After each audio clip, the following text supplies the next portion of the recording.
Hi friends, welcome to Rathod's academy YouTube ఛానల్కి. నిన్న మధ్యలో లైట్ పోవడం వల్ల క్లాస్ ఆఫ్ చేయవలసి వచ్చింది ఫ్రెండ్స్. ఈరోజు నిన్నటి క్లాస్ని కంటిన్యూ చేస్తూ ఈ బడ్జెట్ టాపిక్లో భాగంగా హైలైటెడ్ టాపిక్ని మనము కంటిన్యూ చేసే ప్రయత్నం చేద్దాం. నిన్నటి క్లాస్లో మనము యూనియన్ బడ్జెట్ 25-26లో భాగంగా ఈ బడ్జెట్లో ఉన్నటువంటి హైలైటెడ్ అంశాలను 4 భాగాలుగా విభజించుకున్నాము మనకు సులభంగా అర్థం కావడానికి. అయితే అందులో మొదటి భాగంగా భారత ప్రభుత్వం యొక్క 4 ప్రధాన రంగాలను తెలుసుకున్నాం. ఇందులో రెండవ భాగంగా వికసిత్ భారత్ యొక్క 6 ప్రధాన రంగాలను తీసుకున్నాం. అదేవిధంగా భారత ప్రభుత్వం యొక్క 10 అభివృద్ధి రంగాలు, అంటే భారత ప్రభుత్వం అభివృద్ధి చేయదలుచుకున్నటువంటి 10 రంగాలు. అదేవిధంగా దాంతోపాటు చివరిగా 6 నిర్మాణాత్మక సంస్కరణలు అనే ఈ 4 అంశాలను మనము తీసుకోవడం జరిగింది. మరి నిన్నటి క్లాస్లో 4 ప్రధాన రంగాలైనటువంటి గరీబ్, యువ, అన్నదాత, నారీ అని 4 అంశాలను మనము అధ్యయనం చేసుకున్నాం. తర్వాత అంశమైనటువంటి వికసిత్ భారత్ యొక్క 6 రంగాలు, 6 స్తంభాలలో ఒకటి జీరో పావర్టీ, తర్వాత క్వాలిటీ ఎడ్యుకేషన్, నాణ్యమైన విద్య, 100% నాణ్యమైన విద్య అని. అందులో మూడవ అంశంగా అఫోర్డబుల్ హెల్త్ సర్వీసెస్ అని, సరసమైన ఆరోగ్య సౌకర్యాలని. అందులో 4వ అంశంగా స్కిల్స్ డెవలప్మెంట్ గురించి, నైపుణ్య అభివృద్ధి గురించి. తర్వాత అందులో 5వ అంశంగా ఆర్థిక కార్యకలాపాల్లో, ఎకనామిక్ యాక్టివిటీస్లలో మహిళల యొక్క భాగస్వామ్యాన్ని 70%కి పెంచడం గురించి నేర్చుకున్నాం. మరి చివరి అంశమైనటువంటి వికసిత్ భారత్ యొక్క చివరి అంశమైనటువంటి 6వ పిల్లర్ అయినటువంటి భారతదేశం ఆహార కేంద్రంగా అవతరించడం. ఈ 6 స్తంభాలను నిన్న 4 ప్రధాన రంగాలతో పాటు అధ్యయనం చేయడం జరిగింది. దీని తర్వాత రంగమైనటువంటి అభివృద్ధి రంగాలు, డెవలప్మెంట్ సెక్టర్స్, 10 డెవలప్మెంట్ సెక్టర్స్. అందులో మొదటిది వ్యవసాయ రంగం అని, రెండవది గ్రామీణాభివృద్ధి అని, మూడవది సమ్మిళిత అభివృద్ధి అని, 4వది తయారీ రంగం, మ్యానుఫ్యాక్చరింగ్ సెక్టర్. అదేవిధంగా 5వది మైక్రో స్మాల్ మీడియం ఎంటర్ప్రైజెస్. అదేవిధంగా తర్వాత ఎంప్లాయ్మెంట్ సెక్టర్, ఉపాధి రంగము. తర్వాత ఇన్నోవేషన్ అండ్ ఇన్వెస్ట్మెంట్, ఆవిష్కరణ మరియు పెట్టుబడి. తర్వాత ఎనర్జీ సెక్యూరిటీ, శక్తి భద్రత లేదా ఇంధన భద్రత కూడా చెప్తాను. ఏంటిది? ఇంధన భద్రత, ఎనర్జీ సెక్యూరిటీ. తర్వాత ఎక్స్పోర్ట్ ప్రమోషన్, ఎగుమతి ప్రమోషన్. ఏంటిది? Export promotion. తర్వాత చివరిగా ఎకనామిక్ రిఫార్మ్స్ అండ్ స్టార్టప్, ఆర్థిక సంస్కరణలు మరియు స్టార్టప్. ఈ 10 రంగాలను భారత ప్రభుత్వం యొక్క 10 అభివృద్ధి రంగాలుగా అధ్యయనం చేసుకోవడం జరిగింది. అయితే మధ్యలో లైట్ పోవడం వల్ల మనము ఎంఎస్ఎంఈ రంగం వరకు, అదేవిధంగా ఉపాధి రంగం వరకు తెలుసుకున్నాం. ఏంటిది? ఎంఎస్ఎంఈ మరియు ఉపాధి రంగం వరకు మనం అధ్యయనం చేయడం జరిగింది. మరి ఈరోజు ఆవిష్కరణ మరియు పెట్టుబడి అంశం నుంచి, ఆవిష్కరణ మరియు ఇన్నోవేషన్ అండ్ ఇన్వెస్ట్మెంట్ సెక్టర్ నుంచి క్లాస్ను కంటిన్యూ చేసే ప్రయత్నం చేద్దాం ఫ్రెండ్స్. మరి ఈ బడ్జెట్లో పేర్కొన్నటువంటి 10 అభివృద్ధి రంగాలలో మనము వ్యవసాయ రంగము, గ్రామీణాభివృద్ధి, సమ్మిళిత అభివృద్ధి, మ్యానుఫ్యాక్చరింగ్ సెక్టర్, ఎంఎస్ఎంఈ సెక్టర్, ఉపాధి కల్పన ఎంప్లాయ్మెంట్ క్రియేషన్, తర్వాత నేర్చుకోబోయేటటువంటి అంశం ఏంటిది ఆవిష్కరణ మరియు పెట్టుబడి అంటే ఇన్నోవేషన్ అండ్ ఇన్వెస్ట్మెంట్. మరి భారతదేశం అభివృద్ధి చెందాలంటే ఏం అవసరము? సాంకేతికత అనేది అవసరము. ఎందుకంటే ప్రస్తుతము ప్రపంచీకరణ యుగంలో ప్రపంచ దేశాల మధ్య పోటీ పెరుగుతున్నటువంటి సందర్భంలో ఏ దేశమైతే సాంకేతిక రంగంలో టెక్నాలజీ సెక్టర్లో ఏ దేశమైతే ముందుంటుందో ఆ దేశమే ప్రపంచంలో అగ్రగామి దేశంగా, ప్రపంచంలో అభివృద్ధి చెందిన దేశంగా అవతరించే సంభావ్యత ప్రాబబిలిటీ అనేది ఎక్కువ. కాబట్టి ప్రతి దేశం కూడా ప్రస్తుతము టెక్నాలజీ సెక్టర్లో చాలా ఫోకస్ చేస్తుంది, దృష్టి సారిస్తుంది అని గమనించాలి. ఎందుకంటే టెక్నాలజీ అనేది నవభారత నిర్మాణానికి పునాది వంటిది. అంటే ఈ సాంకేతికత అనేది నవభారత నిర్మాణానికి పునాది వంటిది. ఈ సాంకేతికత బలంతోనే మనము 21వ శతాబ్దంలో అభివృద్ధి చెందిన దేశంగా అవతరించగలము. కాబట్టి భారత ప్రభుత్వమును సాంకేతికతను ప్రోత్సహించడానికి ఐఐటి కాలేజీల విస్తరణ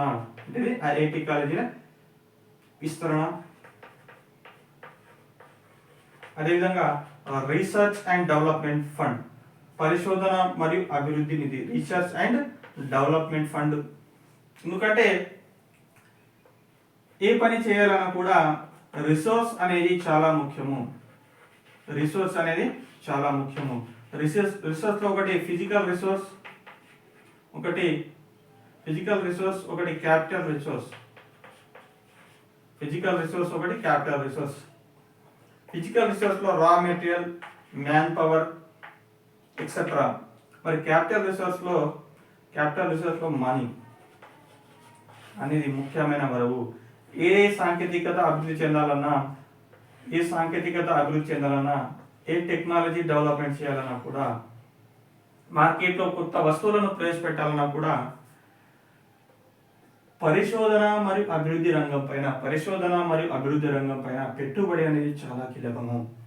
దీన్ని గుర్తించినటువంటి భారత ప్రభుత్వము టెక్నాలజీని పెంపొందించడానికి, టెక్నాలజీని సృష్టించడానికి, టెక్నాలజీని అభివృద్ధి చేయడానికి రీసెర్చ్ అండ్ డెవలప్మెంట్ ఫండ్ కు నిధులను కేటాయించడం జరిగింది. ఇందులో భాగంగా మరి మరోవైపు ఐఐటీల విస్తరణ, మరోవైపు R&D research and development fund కు రిసోర్స్ ను అందించడము. మరి ఈ రిసోర్స్ అనేది పరిశ్రమ మరియు అభివృద్ధికి చాలా అవసరమైనటువంటి ఎలిమెంట్. దీంతో పాటు ఇన్నోవేషన్ తో పాటు ఈ టెక్నాలజీని డెవలప్మెంట్ చేయడానికి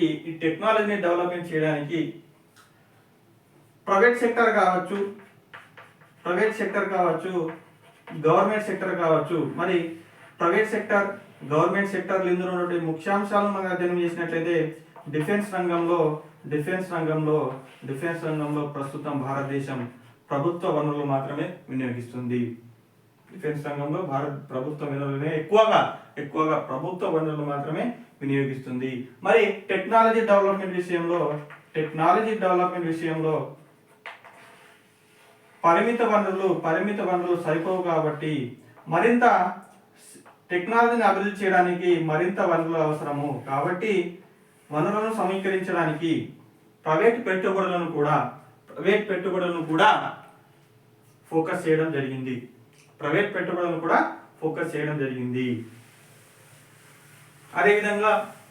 అదేవిధంగా ఈ పెట్టుబడిని ప్రోత్సహించడానికి ముఖ్యంగా బడ్జెట్లో బీమా రంగంలో 100% FDIని అనుమతించబడింది. ఎంత? 100% FDIని అనుమతించడం జరిగింది. ఏ రంగంలో?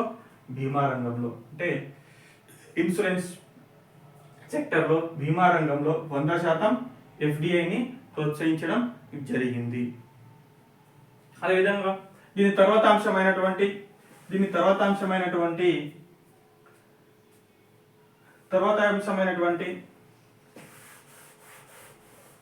శక్తి భద్రత, ఇంధన భద్రత అనే అంశంలోకి వెళ్లే ముందు ఇందులో ఇంకో అంశం ఏంటిదంటే ఆవిష్కరణను, టెక్నాలజీని ప్రోత్సహించడానికి AI ఆధారిత విద్య, ఆర్టిఫిషియల్ ఇంటెలిజెన్స్, AI ఆధారిత విద్యను పాఠశాలలో ప్రవేశపెట్టాలని ఈ బడ్జెట్లో పొందుపరచడం జరిగింది. ఏంటిది? ఆర్టిఫిషియల్ ఇంటెలిజెన్స్ ఆధారిత విద్య. ఆర్టిఫిషియల్ ఇంటెలిజెన్స్ ఆధారిత విద్యను ప్రవేశపెట్టడం వల్ల ఇన్నోవేషన్, సృజనాత్మక శక్తిని విద్యార్థుల్లో పెంపొందించడానికి చాలా సులువైనటువంటి మార్గం AI, ఆర్టిఫిషియల్ ఇంటెలిజెన్స్. కాబట్టి పాఠశాలలో AI ఆధారిత విద్యను ప్రోత్సహించడానికి భారత ప్రభుత్వము ఈ బడ్జెట్లో పొందుపరచడం జరిగింది. మరి దీంతో పాటుగా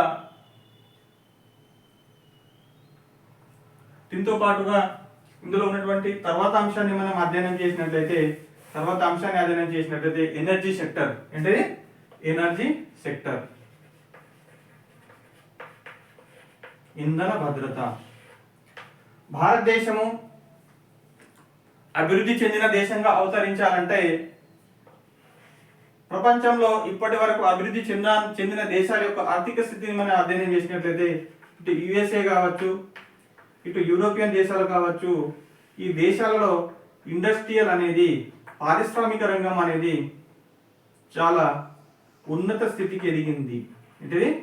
చాలా హై లెవెల్లో ఇండస్ట్రియల్ అభివృద్ధి చెందిన దేశాలలో ఇప్పటి వరకు జరిగిందనే విషయాన్ని మనం గుర్తుంచుకోవాలి. మరి భారతదేశం కూడా యూరోపియన్ దేశాలతో, అమెరికా వంటి దేశాలతో అభివృద్ధి చెందిన దేశంగా, యూరోపియన్ దేశాలతో, అమెరికన్ దేశాలతో అభివృద్ధి చెందిన దేశంగా ఆ దేశాల సరసన భారతదేశం కూడా నిలబడాలంటే భారతదేశం కూడా పారిశ్రామికంగా అభివృద్ధి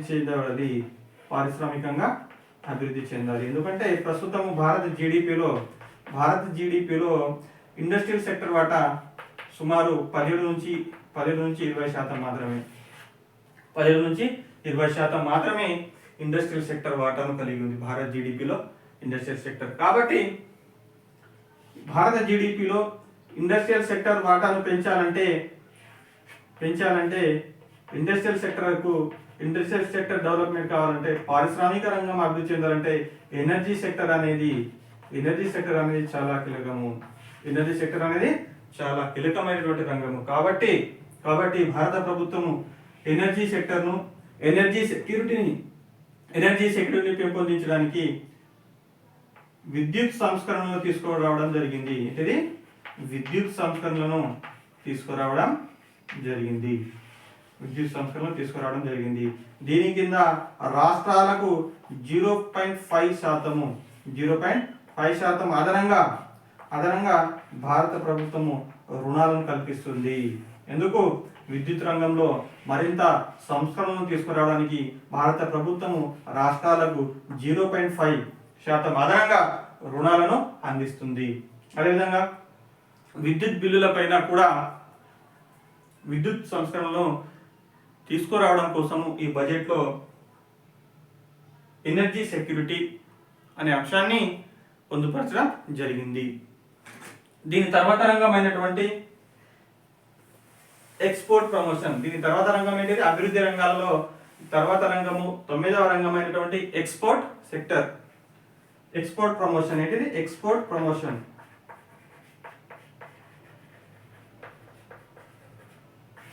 ఏంటన్నారు? ఎక్స్పోర్ట్ ప్రమోషన్, ఎగుమతి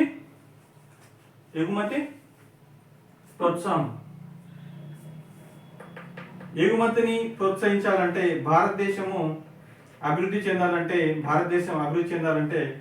అంతర్జాతీయ వాణిజ్యంలో తన వాటాను పెంచాలి. ఏ దేశం అయితే అంతర్జాతీయ వాణిజ్యంలో తన వాటాను ఎక్కువగా నిర్వహిస్తుందో, ఎక్కువ వాటాను కొనసాగిస్తుందో ఆ దేశము ప్రపంచంలో ఇతర దేశాలతో పోటీని తట్టుకోవడానికి, ఆర్థికంగా అభివృద్ధి చెందడానికి, అభివృద్ధి చెందిన దేశంగా అవతరించడానికి ఒక కీ రోల్ ప్లే అనేది ఇంటర్నేషనల్ ట్రేడ్ రోల్ చేస్తుంది. కీ రోల్ ప్లే అనేది ఇంటర్నేషనల్ ట్రేడ్ వహిస్తుంది. ఎందుకంటే ఈ దేశం యొక్క అంతర్జాతీయ వాణిజ్యంలో వాటా ఎక్కువగా ఉంటుందో ఆ దేశము ప్రపంచంలో ఇతర దేశాలను డామినేట్ చేయగలదు, ప్రపంచ దేశాలపైన ఆధిపత్యం వహించగలదు. ఎగ్జాంపుల్గా ఇంటర్నేషనల్ ట్రేడ్లో అమెరికా, అదేవిధంగా చైనా వంటి దేశాలు అంతర్జాతీయ వాణిజ్యంలో ఎక్కువ వాటాను కలిగి ఉంది కాబట్టి ఆ దేశాలు ప్రపంచంలోని శక్తివంతమైన దేశాలుగా అవతరించాయి. ఎందుకంటే ఏ దేశం అయితే ఇంటర్నేషనల్ ట్రేడ్ ఎక్కువ వాటాను కలిగి ఉంటుందో ఆ దేశం వద్ద ఫారెన్ కరెన్సీ యొక్క నిల్వలు ఎక్కువగా ఉంటాయి. కాబట్టి ఎటువంటి ఆర్థిక మాంద్యము, ఎటువంటి క్లిష్టమైనటువంటి పరిస్థితుల్లో కూడా ఆ దేశము క్లిష్టమైన పరిస్థితులను ఎదుర్కోవడానికి సక్షమంగా ఉంటుంది, కేపబుల్ గా ఉంటుంది. కాబట్టి ఈ ఫారెన్ కరెన్సీ అనేది ఎక్కువగా అవసరం. ఎందుకంటే ఈ దేశం అయితే అంతర్జాతీయ వాణిజ్యంలో వాటా ఎక్కువగా ఉంటుందో ఆ దేశం వద్ద ఫారెన్ కరెన్సీ నిల్వలు, ఫారెక్స్ రిజర్వ్ నిల్వలు ఎక్కువగా ఉంటాయి. కాబట్టి ఆ దేశము ఆర్థికంగా స్ట్రాటజికల్ పరంగా ఎక్కువగా ఉన్నత స్థాయిలో ఉండే అవకాశం ఉంటుంది. కాబట్టి ఎగుమతిని ప్రోత్సహించడానికి భారత ప్రభుత్వము ఈ బడ్జెట్లో భారత్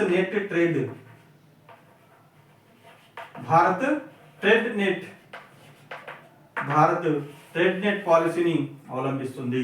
ఈ పాలసీని భారత్ ట్రేడ్ నెట్ పాలసీని ఎగుమతిని ప్రోత్సహించడానికి, ఎక్స్పోర్ట్ను ప్రోత్సహించడానికి ఈ విధానాన్ని ప్రభుత్వము ఈ బడ్జెట్లో ప్రవేశపెట్టడం జరిగిందనే విషయాన్ని గుర్తుంచుకోవాలి మిత్రులు. మరి చివరి అంశము, ఈ అభివృద్ధి రంగాల్లో చివరి అంశమైనటువంటి ఆర్థిక సంస్కరణలు, స్టార్టప్. మీ ఆర్థిక సంస్కరణలో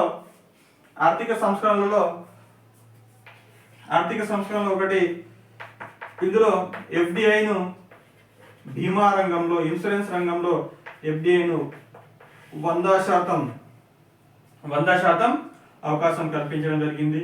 దాంతోపాటు స్టార్టప్ ఫండ్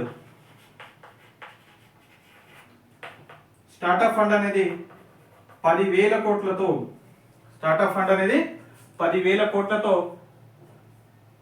స్టార్టప్ ఫండ్ అనేది ఏర్పాటు చేయడం జరిగింది. ఎందుకు? ఆర్థికంగా దేశం ఎదగాలంటే స్టార్టప్ ఇండస్ట్రీ అనేది చాలా ముఖ్యమైనది. కాబట్టి స్టార్టప్ పరిశ్రమలను ప్రోత్సహించడానికి భారత ప్రభుత్వం స్టార్టప్ ఫండ్స్ అనే కొత్త నిధిని ఏర్పాటు చేసింది. ఈ నిధి కింద 10,000 కోట్ల రూపాయలను ఈ స్టార్టప్ ఫండ్ కు కేటాయించడం జరిగింది. మరి ఇప్పటి వరకు మనము భారత ప్రభుత్వం యొక్క 10 అభివృద్ధి రంగాలను చాలా క్లియర్ గా, చాలా డీటెయిల్ గా స్టడీ చేయడం జరిగింది ఫ్రెండ్స్. దీని తర్వాత అంశమైనటువంటి చివరి అంశమైనటువంటి నిర్మాణాత్మక సంస్కరణలు. ఏంటిది? నిర్మాణాత్మక సంస్కరణలు. అవి ఏంటిది? మరి అవి 6. అవి ఎన్ని? 6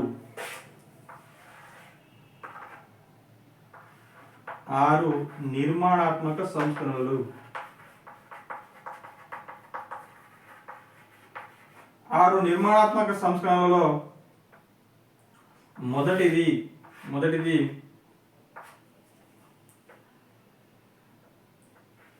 పన్ను సంస్కరణలు, ట్యాక్స్ రిఫార్మ్. ఏంటిది? Tax reform. అదేవిధంగా రెండవది విద్యుత్ సంస్కరణలు, ఎలక్ట్రిసిటీ రిఫార్మ్. తర్వాత మూడవ అంశం ఇందులో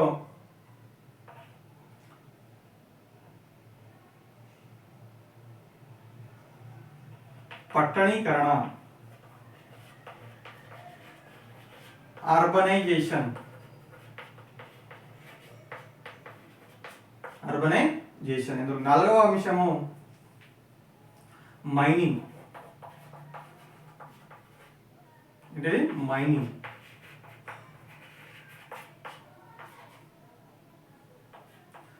తర్వాత ఆర్థిక సంస్కరణలు,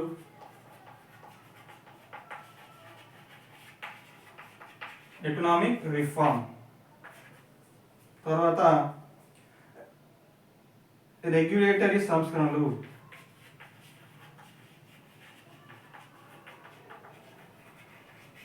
రెగ్యులేటరీ సంస్కరణలు.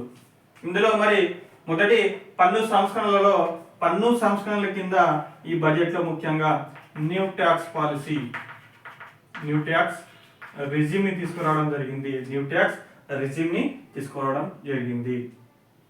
మరి విద్యుత్ సంస్కరణల కింద రాష్ట్రాలకు 0.5% అదనంగా రుణాలు కేటాయించడం జరుగుతుంది. దాంతోపాటు విద్యుత్ బిల్లులపై కూడా విద్యుత్ రంగంలో కూడా సంస్కరణలు తీసుకురావడం జరుగుతుందని అంశము పొందుపరచడం జరిగింది. మరి పట్టణీకరణ కోసము పట్టణాలలో ఉన్నటువంటి సమస్యలను పరిష్కరించడానికి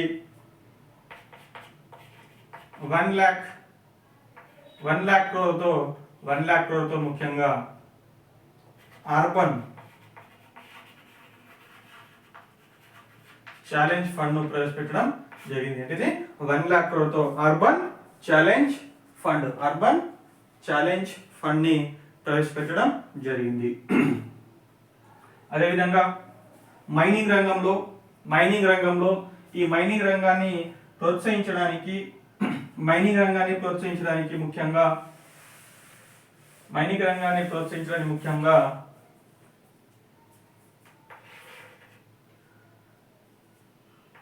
ఖనిజాల అన్వేషణ,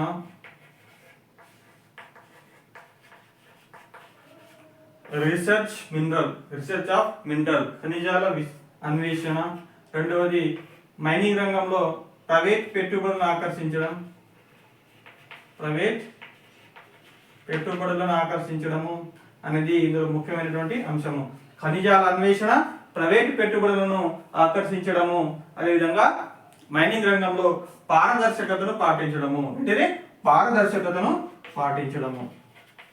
ట్రాన్స్పరెన్సీ. ఖనిజాల అన్వేషణ, ప్రైవేట్ పెట్టుబడులను ఆకర్షించడము, పారదర్శకత. ఈ మైనింగ్ రంగంలో ఖనిజాల అన్వేషణను ప్రోత్సహించడానికి, అదేవిధంగా ప్రైవేట్ పెట్టుబడులను ఆకర్షించడానికి, అదేవిధంగా పారదర్శకతను పాటించడానికి ముఖ్యంగా ఈ బడ్జెట్లో ఫోకస్ చేయడం జరిగింది. దీని తర్వాత అంశమైనటువంటి ఆర్థిక సంస్కరణలు మనం ఇప్పటివరకు నేర్చుకున్నాం. 100% FDIలను బీమా రంగంలో కల్పించడం జరిగింది. స్టార్టప్ మరియు MSME సెక్టార్కు క్రెడిట్ లిమిట్ ను పెంచడం జరిగింది. రుణ పరిమితిని స్టార్టప్ మరియు MSME సెక్టార్కు, మైక్రో స్మాల్ మీడియం ఎంటర్ప్రైజెస్ సెక్టార్కు క్రెడిట్ లిమిట్ ను పెంచడం జరిగింది. ఇక చివరి అంశమైనటువంటి రెగ్యులేటరీ సంస్కరణలు, వ్యవస్థలపైన నియంత్రణ స్థాపించడానికి ముఖ్యంగా డిజిటల్ గవర్నెన్స్ పైన ఎక్కువ దృష్టి సారించడం జరిగింది. దేనిపైన? డిజిటల్ గవర్నెన్స్ పైన, వ్యవస్థ పైన నియంత్రణ స్థాపించడానికి, ప్రభుత్వ సంస్థలపైన నియంత్రణ స్థాపించడానికి డిజిటల్ గవర్నెన్స్ ను ప్రోత్సహించడం జరుగుతుందనే అంశము ఈ బడ్జెట్లో పొందుపరచడం జరిగింది. ఇప్పటి వరకు మనము బడ్జెట్లో ఉన్నటువంటి హైలైటెడ్ అంశాలను డిస్కస్ చేయడం జరిగింది. అందులో భారత ప్రభుత్వం యొక్క 4 ప్రధాన రంగాలు, తర్వాత వికసిత్ భారత్ యొక్క 6 ప్రధాన రంగాలు, 6 ప్రధాన స్తంభాలు, తర్వాత భారత ప్రభుత్వం యొక్క 10 అభివృద్ధి రంగాలు, భారత ప్రభుత్వం యొక్క 6 సంస్కరణ రంగాలు, నిర్మాణాత్మక సంస్కరణలు నేర్చుకున్నాం. ఇది నిర్మాణాత్మక సంస్కరణలు. 4+6+10+6 ఇది ఫార్ములా. ఎందుకంటే 4 ప్రధాన రంగాలు, వికసిత్ భారత్ యొక్క 6 ప్రధాన స్తంభాలు, భారత ప్రభుత్వం యొక్క 10 అభివృద్ధి రంగాలు, భారత ప్రభుత్వం యొక్క 6 నిర్మాణాత్మక సంస్కరణలు. ఇవి రిఫార్మ్, ఇది డెవలప్మెంట్ సెక్టర్, ఇది వికసిత్ భారత్ యొక్క 6 స్తంభాలు, ప్రధాన స్తంభాలు. ఇది భారత ప్రభుత్వం యొక్క 4 ప్రధాన రంగాలు. ఈ డెవలప్మెంట్ సెక్టర్ ఇది మెయిన్ సెక్టర్, ఇది 6 పిల్లర్, ఇది నిర్మాణాత్మక స్ట్రక్చరల్ రిఫార్మ్. ఇలా మనం గుర్తుంచుకోవచ్చు ఈజీగా. దీని తర్వాత హైలైటెడ్ ఇష్యూ ఏంటిదంటే ఐటీ రిఫార్మ్ అనేది ఇందులో చాలా ముఖ్యమైనటువంటి అంశంగా చెప్పుకోవచ్చు. ఏంటిది? IT reform, income tax reform అనేది ఇందులో ముఖ్య అంశంగా చెప్పుకోవచ్చు. న్యూ ట్యాక్స్ రెజిమ్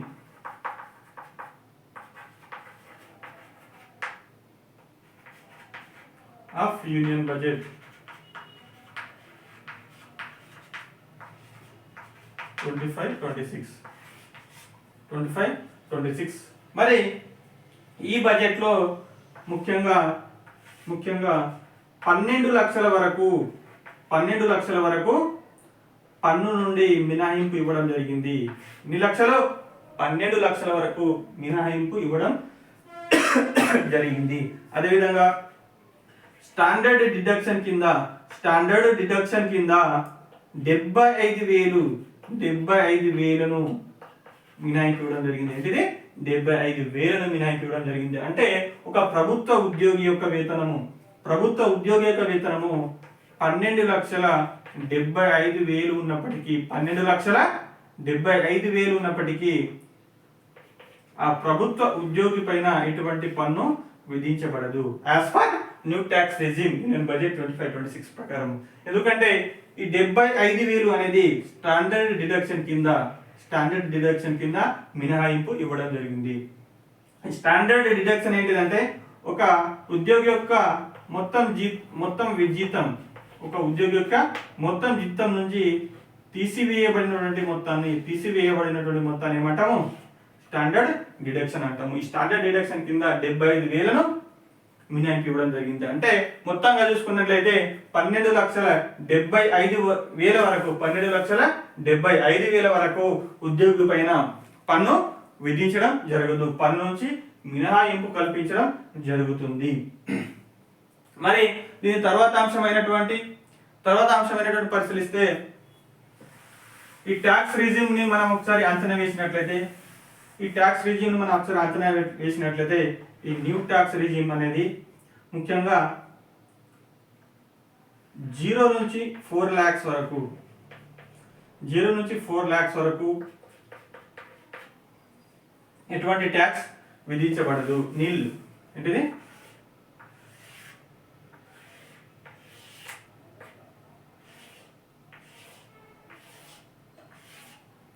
0 నుంచి 4 lakh in lakh tax rate గుర్తుంచుకోండి. ఇన్ ల్యాక్ అంటే లక్షలో ఇటు ట్యాక్స్ రేట్ పన్ను రేటు.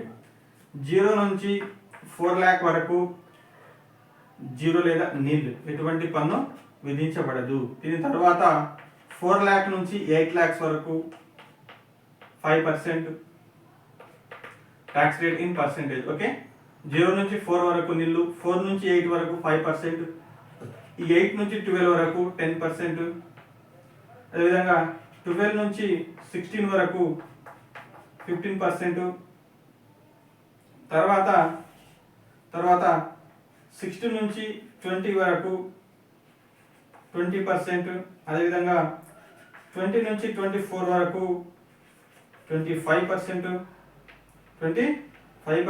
అదేవిధంగా చివరిగా 24 lakhs పైన ఎబో 24 lakhs, దీని తర్వాత ఎబో 24 lakhs 30% పన్ను విధించడం జరుగుతుంది. ఇది యూనియన్ బడ్జెట్ 25-26 ప్రకారం స్లాబ్ రేట్. ఇది న్యూ స్లాబ్ రేట్. 0 నుంచి 4 వరకు నిల్, 4 నుంచి 8 lakh వరకు 5%, 8 నుంచి 12 వరకు 10%, 12 నుంచి 16 వరకు 15%, 16 నుంచి 20 వరకు 20%, 20 నుంచి 24 వరకు 25% ట్యాక్స్ వర్తిస్తుంది. అదేవిధంగా చివరిగా 24 lakh ఎబో పైన 30% ట్యాక్స్ విధించడం జరుగుతుంది. ఎంత? 30% ట్యాక్స్ విధించడం జరుగుతుంది. అంటే ఇక్కడ ఒక అంశాన్ని మనం అధ్యయనం చేసినట్లయితే ఈ న్యూ ట్యాక్స్ రిజిమ్ లో స్లాబ్ రేట్ ను స్లాబ్ రేట్ నుంచి మధ్య తరగతికి చాలా ఉపశమనం కలిగిందనే అంశాన్ని మనం అర్థం చేసుకోవచ్చు. ఎందుకంటే 2014లో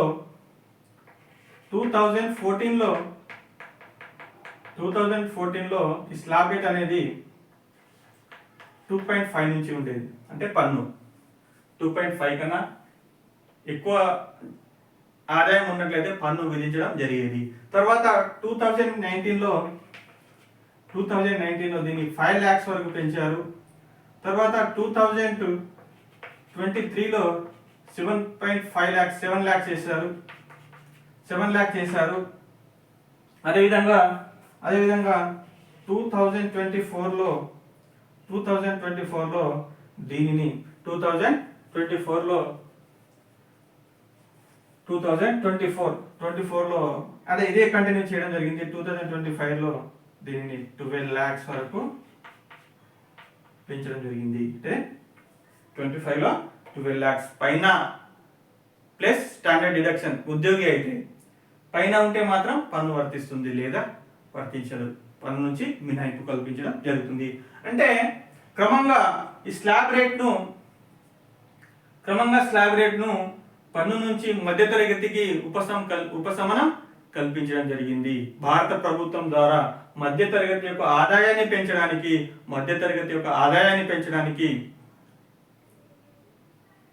దాదాపు 70 నుంచి 75% మధ్యతరగతి కుటుంబాలు ఈ పన్ను నుంచి మినహాయింపు కల్పించడం జరిగింది. సుమారు 60 to 70% అనుకోండి. 60 to 70% మిడిల్ క్లాస్ ఫ్యామిలీ మధ్య తరగతికి పన్ను నుంచి మినహాయింపు లభించింది. As per new tax regime 25-26 ప్రకారము. మరి 14లో 2.5 ఉంటే 2.5 పైన ఉంటే పన్ను వర్తించేది. 19లో 5 lakhs పైన, 23లో 7 lakhs పైన, 25లో 12 lakhs పైన. అంటే క్రమంగా మధ్య తరగతికి పన్ను నుంచి మినహాయింపు కల్పించడం జరిగింది. మరి గ్రాఫ్ని మనం ఒకసారి అధ్యయనం చేసే ప్రయత్నం చేసినట్లయితే ఇన్ ల్యాక్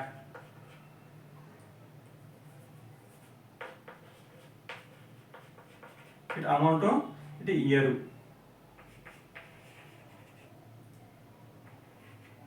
2014, 19, 23, 25. మరి ఇటు స్లాబ్ రేట్ ఇన్ ల్యాక్ లో మనం స్లాబ్ రేట్ చూసినట్లయితే ఫస్ట్ 2.5, తర్వాత 5 lakhs, తర్వాత ఇందులో 0.25 పెంచుతా పోదాం 7.5 lakhs, తర్వాత 10 lakhs, తర్వాత 12.5. అయితే ఇక్కడ 2014లో 2.5గా నిర్ధారించడం జరిగింది. అదేవిధంగా 19లో 5 lakhs, తర్వాత 23లో 7 lakhs కాబట్టి 7.5 కన్నా కింద చిన్న తీసుకోవాలి. తర్వాత 25లో 12 lakhs. అంటే క్రమంగా మధ్యతరగతి కుటుంబాలకు పన్ను నుంచి మినహాయింపు కల్పించడం జరిగింది.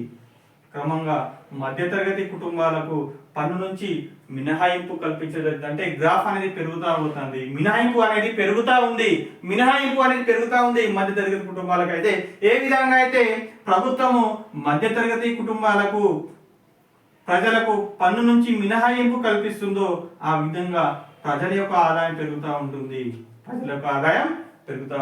మరి ప్రజల యొక్క ఆదాయం పెరిగే కొద్దీ మార్కెట్లో డిమాండ్ పెరుగుతుంది. మార్కెట్లో డిమాండ్ పెరిగే కొద్దీ భారతదేశం యొక్క ఆర్థిక వృద్ధి పెరుగుతుంది. ఆర్థిక వృద్ధి పెరిగే కొద్దీ భారత జీడిపి పెరుగుతుంది. జీడిపి పెరిగే కొద్దీ భారతదేశం యొక్క అభివృద్ధి జరుగుతుంది. అంటే ఒక్క ట్యాక్స్ రిజిమ్లోనే రిఫార్మ్ తీసుకోవడం వల్ల భారతదేశానికి ఎన్ని విధాలుగా లాభం జరుగుతుందో అనే విషయాన్ని ఈ గ్రాఫ్ ద్వారా మనం అర్థం చేసుకోవచ్చు ఫ్రెండ్స్. అందుకే భారత ప్రభుత్వము మధ్యతరగతి కుటుంబాలకు మార్కెట్లో అత్యధికంగా డిమాండ్ ఉన్న కుటుంబమే మిడిల్ క్లాస్ ఫ్యామిలీ. ఆ మిడిల్ క్లాస్ ఫ్యామిలీ యొక్క ఆదాయాన్ని పెంచడానికి, మార్కెట్లో డిమాండ్ సృష్టించడానికి, ఆర్థిక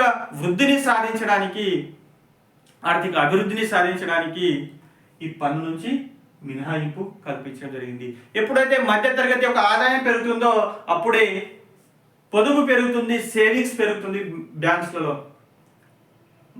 సేవింగ్స్ ఏ విధంగా అయితే పెరుగుతుందో ఆ విధంగా బ్యాంకుల వద్ద కంపెనీలకు, పారిశ్రామికవేత్తలకు రుణాలు ఇవ్వడానికి లిక్విడిటీ అందుబాటులో ఉంటుంది. మరి ఏ విధంగా అయితే లిక్విడిటీ మార్కెట్లో పెరుగుతుందో ఇండస్ట్రియలైజేషన్ పెరుగుతుంది. ఇండస్ట్రియలైజేషన్ పెరిగే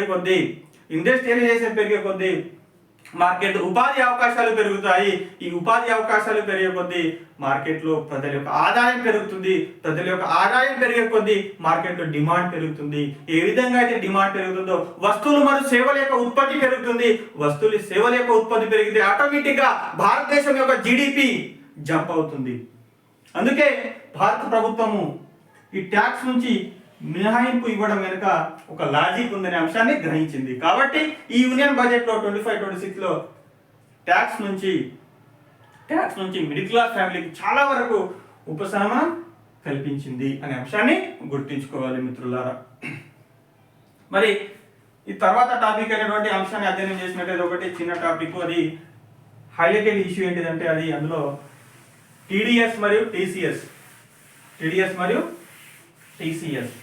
TDS and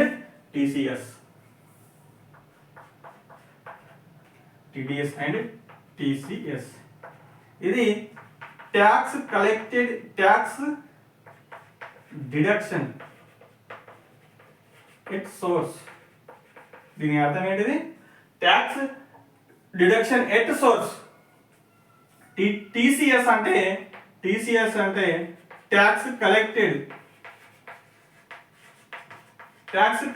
ఎట్ సోర్స్.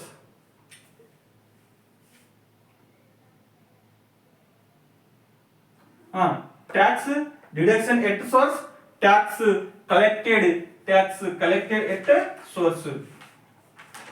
అంటే ట్యాక్స్ డిడక్షన్ అంటే ఏంటిదంటే ఒక ఉద్యోగి యొక్క వేతనం నుంచి ట్యాక్స్ ను ఆదాయపు పన్ను చెల్లించక ముందే డిడక్ట్ చేయడం జరుగుతుంది. డిడక్ట్ చేసి మిగిలిన మొత్తాన్ని జీతంగా ఉద్యోగులకు అందించడం జరుగుతుంది. అంటే దీన్ని ఎవరు డిడక్ట్ చేస్తారంటే ఎవరైతే ఉద్యోగికి వేతనం చెల్లిస్తున్నారో, వేతనం చెల్లించే యజమాని కావచ్చు, వేతనం చెల్లించే వ్యక్తి కావచ్చు, టీడీఎస్ ను అమలు పరుస్తారు. అంటే వీళ్ళు ఉద్యోగ వేతనం నుంచి కొంత మొత్తాన్ని ట్యాక్స్ కింద డిడక్ట్ చేసిన తర్వాతని మిగతా మొత్తాన్ని వేతనంగా ఉద్యోగులకు అందించడం జరుగుతుంది. దీన్ని డిడక్ట్ ఎవరు చేస్తారు? మరి వేతనం అందించే వ్యక్తి లేదా యజమాని. ఇందులో అంశం ఏంటిదంటే tax collected at source. Tax collect చేయడం జరుగుతుంది. ఇక్కడ ఏంటిది? కలెక్ట్ చేయడం జరుగుతుంది, సేకరించడం జరుగుతుంది. ఏం చేయడం జరుగుతుంది? ఇక్కడ సేకరించడం జరుగుతుంది. కలెక్టెడ్ ఎట్ సోర్స్ అంటే వస్తువులు కానీ సేవలపై కానీ టీసీఎస్ వర్తిస్తుంది. దీనిపైన వస్తువులపై కానీ సేవలపైన కానీ టీసీఎస్ వర్తిస్తుంది. ఎందుకంటే మన మార్కెట్లో కార్స్ కానీ కొన్ని లగ్జరీ వస్తువులను కొనడానికి వెళ్ళినప్పుడు, సపోజ్ షోరూంలోకి కార్ పర్చేస్ చేయడానికి వెళ్ళినట్లయితే మనకు కార్ యొక్క మార్కెట్ ప్రైస్ 10 lakhs ఉన్నట్లయితే దీనిపైన అదనంగా కొంత మొత్తాన్ని టీసీఎస్ కింద కొంత మొత్తాన్ని ఇందులో మార్కెట్ ప్రైస్ పైన యాడ్ చేసిన తర్వాత 10,00,000 కు మనకు కార్ అందించడం జరుగుతుంది. అంటే ఇక్కడ భవిష్యత్తులో ఇతని యొక్క ఆదాయం ఎక్కువ ఉంది కాబట్టి ఇతను పన్ను నుంచి మినహాయించరాదు. పన్ను ఎగవేతకు గురి కాకుండా భారతదేశం యొక్క పన్ను పెంచడానికి, రాజ్యానికి ఆదాయాన్ని పెంచడానికి, పన్ను ఎగవేతదారులను నియంత్రించడానికి ఈ టీసీఎస్ అనేది అమలు చేయబడుతుంది. యాజ్ వెల్ యాజ్ టీడీఎస్ కూడా అమలు చేయడం జరుగుతుంది. మనం మార్కెట్లో వస్తువులను కొనుగోలు చేసినప్పుడు పర్చేసింగ్ పైన టీసీఎస్ వర్తిస్తుంది. దీన్ని ఎవరు కట్ చేస్తారు మరి? అమ్మకదారుడు. ఎవరు? అమ్మకదారుడు.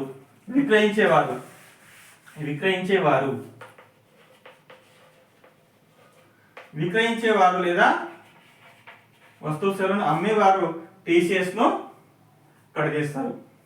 మరి వేతనం చెల్లించేవారు టీడీఎస్ ను, ఈ వస్తువులను విక్రయించేవారు టీసీఎస్ ను కట్ చేయడం జరుగుతుంది యాజ్ పర్ యాజ్ ట్యాక్స్ కింద. తర్వాత మరి ఇది బడ్జెట్ లో ఉన్నటువంటి అంశాలను అధ్యయనం చేసినట్లయితే ఈ బడ్జెట్ లో ముఖ్యంగా టీడీఎస్ అండ్ టీసీఎస్ కింద కొన్ని మినహాయింపులు కల్పించడం జరిగింది. మరి టీడీఎస్ కింద సీనియర్ సిటిజన్ కు 50,000 నుంచి 1,00,000 వరకు పెంచడం జరిగింది. టీడీఎస్ నుంచి మినహాయింపు, టీడీఎస్ యొక్క పరిమితిని పెంచడం జరిగింది. సీనియర్ పౌరులకు 50,000 నుంచి 1,00,000 వరకు పెంచడం జరిగింది. అదేవిధంగా అద్దె పైన, రెంట్ పైన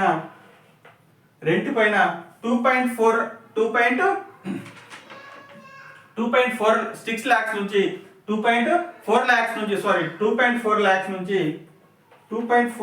నుంచి 6 lakhs వరకు పెంచడం జరిగింది. 6 lakhs వరకు టీడీఎస్ పరిమితిని పెంచడం జరిగింది. దేనిపైన? రెంట్ పైన, అద్దె పైన. అదేవిధంగా టీసీఎస్ ను చూసినట్లయితే లిబరలైజ్డ్ రెమిటెన్స్ స్కీమ్ కింద టీసీఎస్ ను 7 లక్షల నుంచి 10 లక్షల వరకు ఈ పరిమితిని పెంచడం జరిగింది. 7 లక్షల నుంచి 10 లక్షల వరకు పరిమితిని పెంచడం జరుగుతుంది.